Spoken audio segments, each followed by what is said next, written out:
بسم اللہ الرحمن الرحیم۔ ان 10 لوگوں کو موت کے وقت تکلیف نہیں ہوگی۔ وہ خوش نصیب 10 لوگ یہ ہیں۔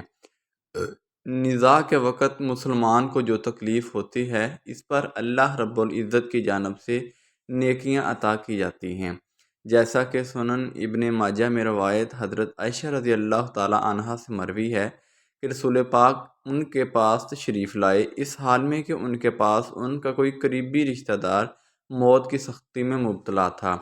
رسول اللہ صلی اللہ علیہ وآلہ وسلم نے مشاہدہ فرما کر حضرت عائشہ رضی اللہ تعالی عنہا سے فرمایا، اپنے رشتہ دار پر غمگین نہ ہو، اس لیے کہ یہ اس کی نیکیاں ہیں۔ حضرت عائشہ رضی اللہ تعالی عنہا سے ہی اس مضمون کی روایت ہے کہ جب سے رسول پاک کی وفات کی تکلیف میں نے دیکھی، اب میں کسی مسلمان میت کی حالت نزاع کی تکلیف کو اس کے حق میں برا نہیں سمجھتی۔ پس مذکورہ حدیث سے معلوم ہوتا ہے کہ نزاع کے وقت ہونے والی سختی مرنے والے کی بداعمالیوں کا ہرگز نتیجہ نہیں ہوتی۔ مسلمان کے حق میں اس پر اجر و ثواب اور گناہوں کی معافی کی ہی امید رکھنی چاہیے۔ ناظرین کرام، 10 لوگوں کو مرتے وقت تکلیف نہیں ہوگی۔ حضرت سیدنا عثمان غنی رضی اللہ تعالی عنہ نے فرمایا، دنیا میں 10 لوگ ایسے ہیں جن کو مرتے وقت تکلیف نہیں ہوگی۔ ان کی روح آسانی سے نکلے گی۔ حالت نزاع میں انسان کی آدھی روح اندر ہوتی ہے اور آدھی روح باہر ہوتی ہے، اور بندہ تکلیف میں ہوتا ہے۔ اس وقت انسان کو پیاس اتنی لگتی ہے کہ انسان یہ چاہتا ہے کہ سمندر کا پانی بھی پی جاؤں، اور اگر بالفرض 7 سمندر کا پانی وہ پی بھی جائے تو پھر بھی اس کی پیاس ختم نہیں ہوگی۔ روح نکلتے وقت انسان کو جو تکلیف ہو رہی ہوتی ہے وہ ناقابل بیان ہے۔ حضرت سیدنا عثمان غنی رضی اللہ تعالیٰ عنہ نے فرمایا، یہ 10 لوگ ایسے ہیں کہ انہیں مرتے وقت ذرا بھی تکلیف نہ ہوگی، یعنی موت آسانی سے ہوگی اور بغیر تکلیف کے ہوگی۔ پوچھا گیا، جناب وہ کون سے 10 لوگ ہیں جنہیں موت کی سختی میں بھی نرمی میسر ہوگی؟ تو فرمانے لگے کہ سب سے پہلا شخص وہ جو اپنے ماں باپ کی موت کے بعد، یعنی ماں باپ کے مرنے کے بعد وراثت کا حصہ اپنی بہنوں کو پہنچانے میں جلدی کرتا ہے، یعنی وراثت کا حصہ اپنی بہنوں کو جلد اور بر وقت پہنچاتا ہے۔ ایسا نہ ہو کہ بہن کے بچے بھوکے رہیں اور تم بہن کے حق پر قبضہ کیے بیٹھے رہو، اور بہن اس انتظار میں رہے کہ میرا بھائی کب مجھے میرے ماں باپ کی وراثت میں سے حصہ دے گا۔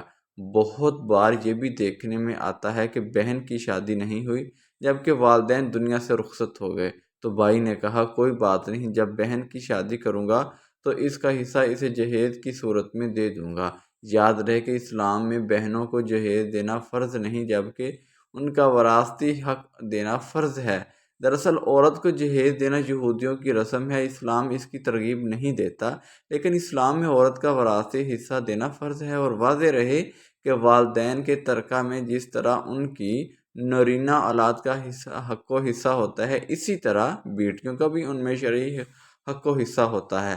والدین کے انتقال کے بعد ان کے ترکہ پر بیٹوں کا خود تنہا قبضہ کر لینا بیٹیوں کا خود تنہا قبضہ کر لینا اور بہنوں کو ان کے شرعی حصے سے محروم رکھنا ناجائز اور سخت گناہ ہے۔ بھائیوں پر لازم ہے کہ بہنوں کو ان کا حق و حصہ اس دنیا میں دے دے، ورنہ آخرت میں دینا پڑے گا، اور آخرت میں دینا آسان نہ ہوگا۔ حدیث مبارکہ میں اس پر بڑی وعیدیں آئی ہیں۔ حضرت سعید بن زید رضی اللہ تعالیٰ عنہ فرماتے ہیں کہ رسول پاک نے فرمایا، جو شخص کسی کی بالشت بر زمین بھی ازرہ ظلم لے گا، قیامت کے دن 7 زمینوں میں سے اتنی ہی زمین اس کے گلے میں توق کے طور پر ڈالی جائے گی۔ اور ایک اور حدیث مبارکہ میں ہے کہ حضرت انس رضی اللہ تعالیٰ عنہ فرماتے ہیں، رسول پاک نے فرمایا، جو شخص اپنی وراثت کی میراث کاٹے گا، یعنی اس کا حصہ نہیں دے گا، تو اللہ تعالیٰ قیامت کے دن اس کی جنت کی میراث کاٹ لے گا۔ یاد رہے کہ جہیز کی رسم اسلام کی رسم نہیں بلکہ یہودیوں کی رسم ہے، اور اس کا بہت بڑا نقصان ہے کہ جس طرح یہودی کی عورت کو بغیر جہیز کے کوئی شخص قبول نہیں کرتا ہے، اسی طرح آج اسلام میں بھی عورتوں کی شادیوں میں سب سے بڑی رکاوٹ جہیز ہے۔ غریب آدمی کی بیٹی بیٹھی بیٹھی بوڑھی ہو گئی کہ جہیز کا کوئی بندوبست نہ ہو سکا۔ اسی طرح اگر کوئی شخص یہ کہے کہ میں بہن کا حصہ تو نہیں دے سکتا، البتہ جب اس کی شادی کا وقت ہوگا تو جہیز دے دوں گا، لہذا فرمایا گیا کہ بہنوں کو ہر وقت حصہ دینے والے کی روح موت کے وقت بڑی آسانی سے نکلتی ہے۔ ناظرین، بہن کا حق کھانا ایسا ہے جیسے خنزیر کا گوشت کھانا۔ اللہ اکبر۔ نمبر 2، یتیم کی کفالت کرنے والا۔ ایسا شخص جو یتیم بچوں کی اچھی تعلیم و تربیت کرے گا، اس کو بھی موت کے وقت تکلیف نہیں ہوگی۔ حضرت عبداللہ بن عباس رضی اللہ تعالیٰ عنہ سے روایت ہے کہ امام الانبیاء صلی اللہ علیہ وآلہ وسلم نے ارشاد فرمایا، جس نے مسلمانوں کے کسی یتیم بچے کے کھانے پینے کی ذمہ داری لی، اللہ تعالیٰ اسے جنت میں داخل فرمائے گا۔ سبحان اللہ۔ رسول اکرم صلی اللہ علیہ وآلہ وسلم نے تو یتیم کی کفالت کرنے والے کو جنت میں اپنے ساتھ ہونے کی بشارت سے نوازا ہے کہ وہ جنت میں آپ سرکار کے ساتھ ہوگا۔ حضرت سہیل بن سعد بیان کرتے ہیں کہ رسول پاک صلی اللہ علیہ وآلہ وسلم نے ارشاد فرمایا، میں اور یتیم کی کفالت کرنے والا جنت میں اس طرح ہوں گے، اور آپ صلی اللہ علیہ وآلہ وسلم نے اپنی شہادت اور درمیانی انگلی کے درمیان تھوڑا سا فاصلہ کر کے ارشاد فرمایا۔ نمبر 3، کثرت سے صدقہ کرنے والا شخص۔ جو شخص اللہ اور رسول اللہ صلی اللہ علیہ وآلہ وسلم کی رضا کے لیے اپنے مال و دولت میں سے یوں صدقہ کرتا ہے کہ جب وہ اپنے ایک ہاتھ سے کسی کو دیتا ہے تو دوسرے ہاتھ کو پتہ بھی نہ چلے، یعنی دوسرا انسان وہ ہے جو کثرت سے صدقہ کرے گا تو اس کی موت کے وقت اس کی روح آسانی سے نکلے گی اور جان کنی کا عمل اس کے لیے تکلیف دہ نہیں ہوگا۔ نمبر 4، نرم دل والے، یعنی وہ لوگ جو دوسروں کی غلطیوں کو بھلا کر انہیں معاف کرنے والے ہوتے ہیں۔ ایسے شخص کو موت میں سختی محسوس نہیں ہوگی، کیونکہ اس نے دنیا میں لوگوں کے ساتھ نرمی اختیار کی تھی تو اس کے ساتھ بھی نرمی کا معاملہ ہوگا۔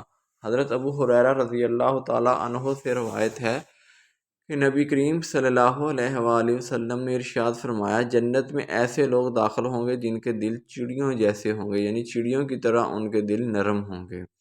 نمبر 5، ایسا انسان جو اپنی فیملی سے اچھا سلوک کرے، یعنی اپنے ماں باپ، بیوی بچوں اور بہن بھائیوں سے نرم دلی کا رویہ رکھنے والا ہو، اپنی بیوی اپنے بچوں سے پیار کرنے والا ہو، حلال کا لقمہ کما کر اپنی بیوی بچوں کی کفالت کرنے والا ہو۔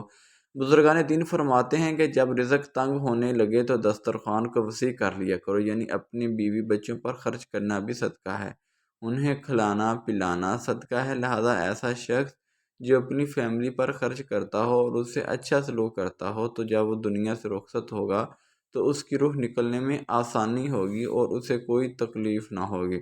نمبر 6، حضرت عثمان غنی رضی اللہ تعالیٰ عنہ نے فرمایا، جو شخص یہ سوچ کر نماز ادا کرتا ہے کہ جو نماز وہ ادا کر رہا ہے میرے نبی صلی اللہ علیہ وآلہ وسلم کی آنکھوں کی ٹھنڈک ہے، نماز دین کا ستون ہے، نماز مومن کی معراج، 5 وقت کا نمازی موت کے وقت کسی قسم کی سختی میں مبتلا نہ ہوگا۔ نمبر 7، جو شخص قرآن سیکھے اور دوسروں کو سکھائے، یعنی وہ شخص جو خود بھی قرآن پڑھتا ہو اور دوسروں کو بھی قرآن سکھاتا ہو۔ پھر فرمایا، راتوں کی تنہائیوں میں اٹھ کر قرآن پڑھا کرو اور قرآن پڑھتے وقت رویا کرو۔ فرمایا کہ اگر رونا نہ بھی آئے تو رونے کی کوشش کر لیا کرو۔ حضرت علی حجویری گنج بخش رحمۃ اللہ علیہ سے کسی نے پوچھا کہ حضرت، اگر رونے کی کوشش بھی کریں اور پھر بھی رونا نہ آئے تو پھر کیا کریں؟ تو فرمایا کہ پھر اپنے مقدر پر رویا کرو۔ اللہ اکبر۔ کیا تم اتنے سنگ دل ہو گئے ہو کہ تمہاری آنکھیں آنسو نہیں بہاتی؟ نمبر 8، بیٹیوں کی پرورش کرنے والا، جس شخص کی 2 سے زیادہ بیٹیاں ہوں اور ان کی خوش دلی سے پرورش کرے، ان کی اچھی تعلیم و تربیت کرے اور پھر جوان ہونے پر ان کی اچھی جگہ شادی کرے تو اس کو موت کے وقت تکلیف نہیں ہوگی اور وہ جنت میں داخل ہوگا۔ حضرت انس بن مالک رضی اللہ تعالیٰ عنہ کہتے ہیں کہ رسول اللہ صلی اللہ علیہ وآلہ وسلم نے ارشاد فرمایا، جس نے 2 لڑکیوں کو ان کے جوان ہونے تک پالا پوسا، قیامت کے دن وہ اس طرح آئیں گے کہ آپ صلی اللہ علیہ وآلہ وسلم نے انگلیوں کو آپس میں ملایا۔ نمبر 9، راتوں کو قیام کرنے والے کو بھی موت کے وقت تکلیف محسوس نہیں ہوگی۔ سبحان اللہ۔ وضو کے بعد 2 رکعت نفل باقاعدگی سے ادا کرنے والے کی روح بھی آسانی سے نکلے گی اور اسے کسی قسم کی تکلیف نہیں ہوگی۔ اللہ پاک تمام مسلمانوں کی موت کے وقت سختیوں کو دور فرمائے۔ سبحان اللہ، سبحان اللہ، سبحان اللہ۔ اللہ پاک سے دعا ہے کہ اللہ پاک ہمیں نیک کام کرنے کی توفیق عطا فرمائے۔